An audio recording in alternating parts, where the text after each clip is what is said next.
Now about the NEXTBASE camera. Notice in the video, the kid who I zoomed the video. It's a kid. I saw him actually when he drove by. There is no lane for him. He's completely breaking the law, and he's lucky I didn't hit him, because I watch for those people that dart around the car that wants to turn left as I'm turning left. So this is okay. So I zoomed. I can't see any license plates.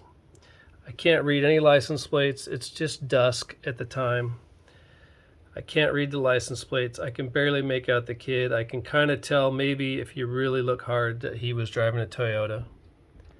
And so the NEXTBASE 222, it's good. It's better than nothing, but it's not good enough. But it's like the last NEXTBASE that didn't have Wi-Fi and Bluetooth and all other junk that maybe a lot of us old geezers like me don't want.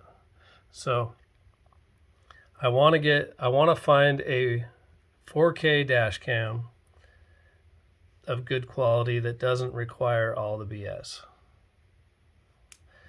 So thanks for watching the video. Hope you found it entertaining.